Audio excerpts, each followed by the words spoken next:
On a quiet night, in a small home filled with the comforting aroma of freshly baked bread, 7-year-old Numnim stirred awake. Her sleepy eyes blinked open, and she realized, with growing urgency, she needed to use the bathroom.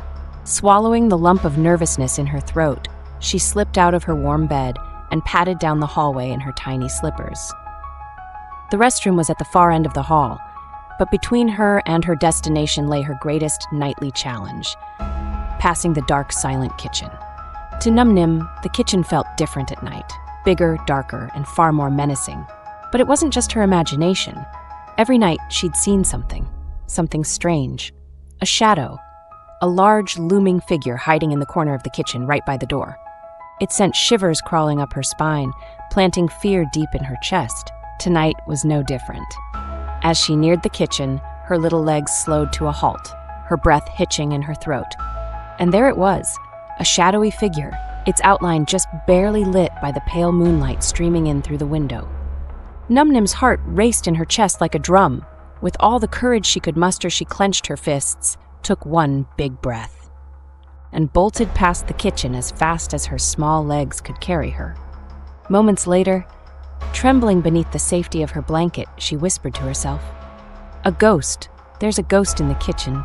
Her small body quivered as her imagination painted 1,000 pictures of what the figure might be. The next morning, Numnim sat at the breakfast table with a determined look on her face.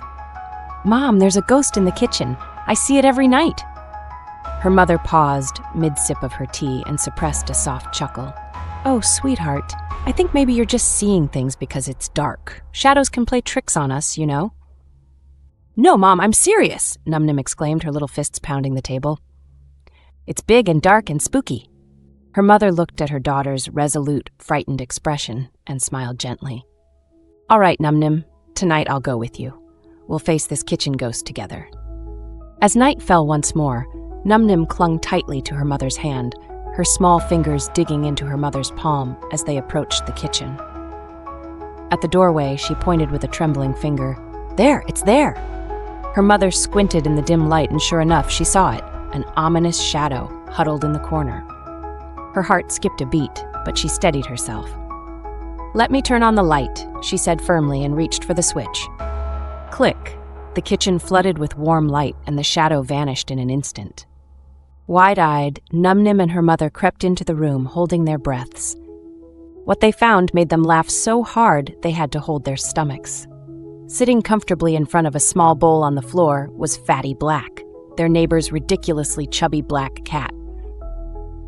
Fatty Black blinked at them lazily, licking his whiskers as if to say, "What's the fuss?" Numnim stared in disbelief, and then she giggled.